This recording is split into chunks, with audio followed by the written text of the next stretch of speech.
Super Yetis are taking over Clash of Clans, and here is the easiest way to use them at TH13. Let's go. This is the general army composition. The important things here are the 4 earthquake spells and King with his equipments. They are very crucial to open up the entire base for Super Yetis. You can make changes to pretty much everything else.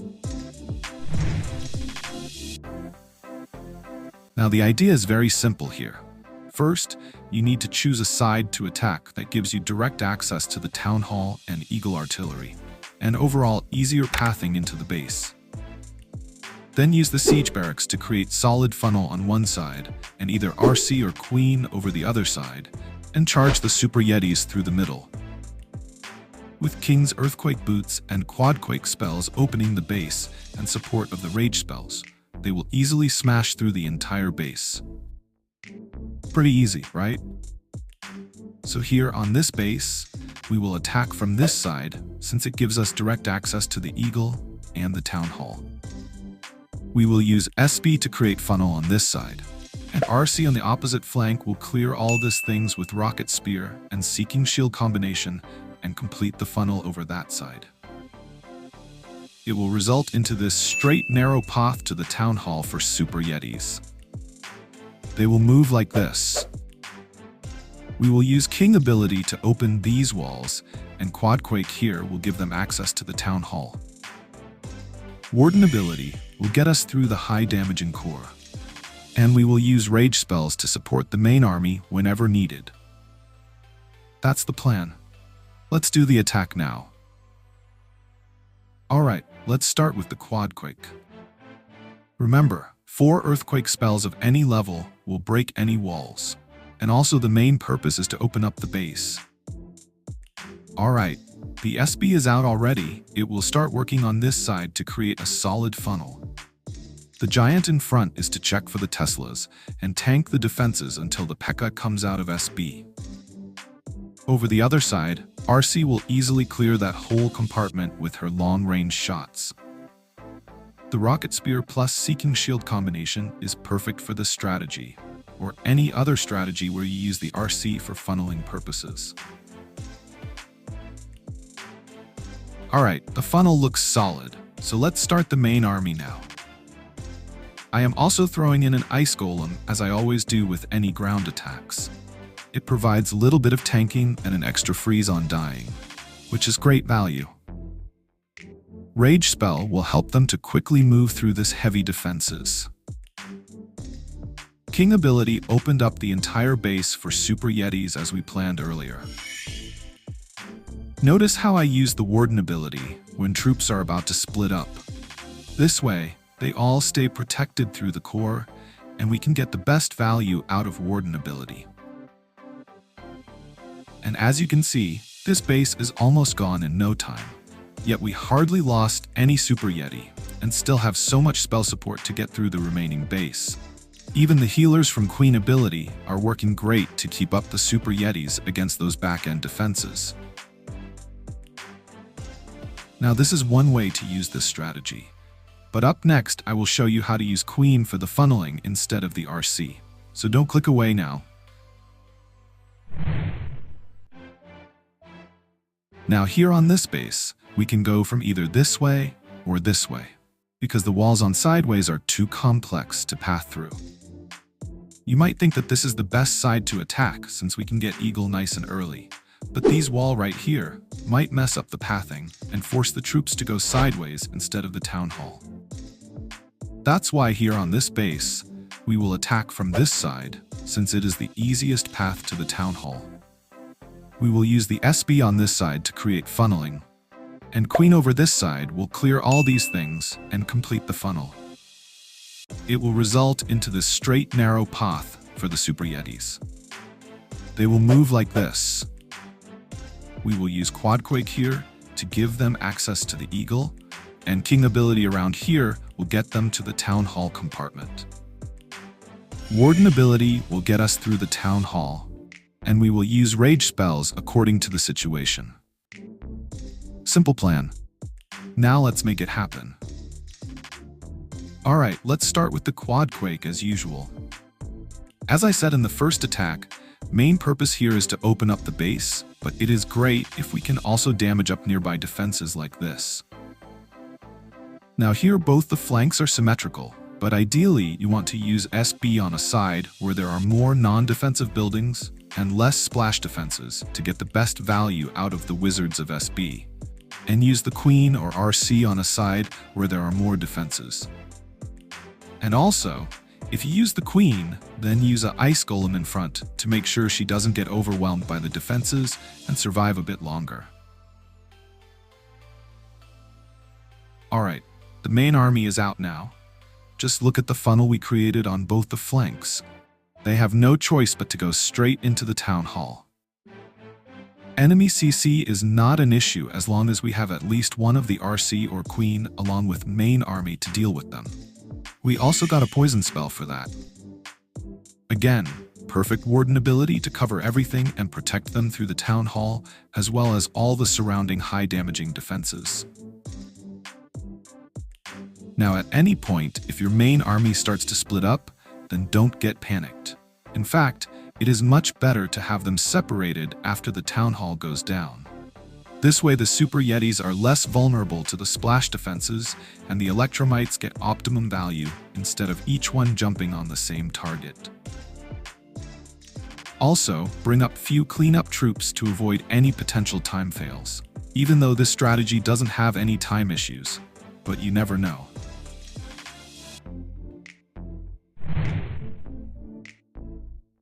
Now on ring bases like this, if you don't create a proper funnel, then there is a high chance of main army going sideways and ignore the town hall. So to avoid that, we have to make sure the funnel is solid on both sides. And that's why we will go back to RC with Rocket Spear, because she can clear defenses that are deep in the base and create overall better funnel than the Queen.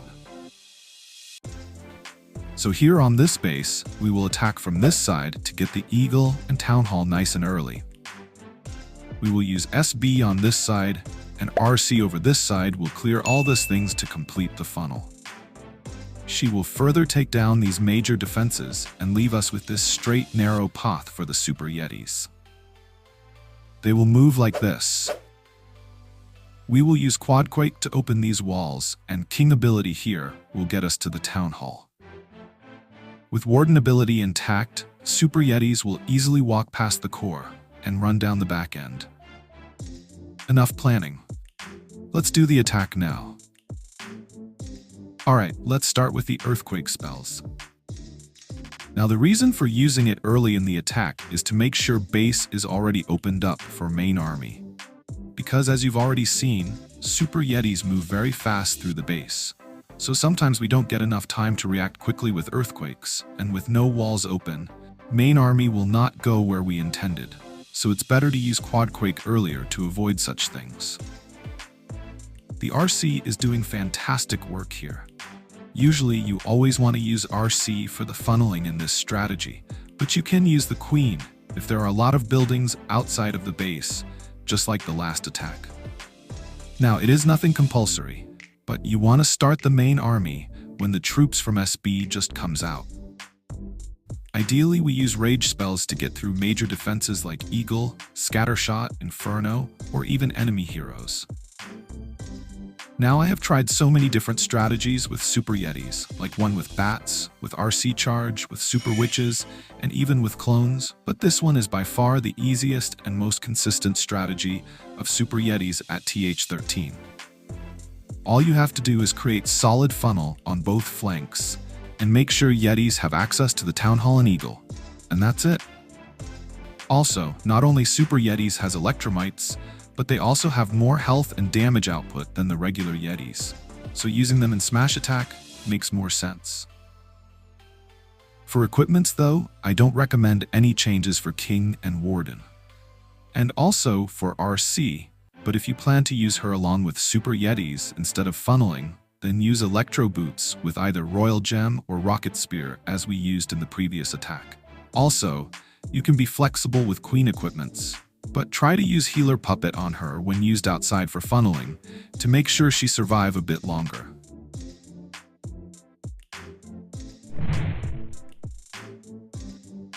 Now here on this base, we have 2 single Infernos, which can cause problems to any smash strategy, but not this one, as we can open up the base to quickly take them down before they do too much damage. And also core is stacked with high damaging defenses, so we have to be careful with Warden ability and manage the spells properly to make sure we don't lose too much of the army in the core. So we will attack from this side to get the Eagle nice and early. We will use SB on this side, and RC will clear all these things to complete the funnel over this side. It will result into this straight narrow path for the Super Yetis. They will move like this. We will use Quadquake to get access to the back-end single Inferno, and King ability here will make the way to the core for main army. We will use Warden ability and support spells to get through it safely. You understood the plan? Now let's put it together. Alright, let's start with the Quadquake as usual. You might be wondering why we are using Quadquake when we can use Jump Spell. But that way, we have to be very precise with the timing and placement of the spell. And even if we manage to do that, Jump Spell won't be able to open up as much of the base as the Quadquakes, and the fact that it fades away after certain time makes it not ideal to use in advance. And as I have explained in last attack, it is really important to open up the base in advance for the Super Yetis. So overall, Quadquake are a better option for this particular strategy. Now, as I said in the last attack, this is the easiest way to use Super Yetis at Town Hall 13. But there are still a couple of ways to mess up with this strategy. First is if you don't create a proper funnel before deploying the main army. Just like any other spam attack, funneling is very important with this strategy. And I already explained how to create a solid funnel and what are the best ways to do that throughout the video. The second mistake is if you mess up the Quadquake and King ability and not open the base. To avoid that, you have to read the base properly and point out where to use them to make sure Super Yetis can move through the base easily. You will get that with some practice. So this is the easiest Super Yeti attack strategy for TH13. I hope you found it helpful. And if you want to learn more exciting TH13 attack strategies, then check out my Town Hall 13 playlist. I will see you there.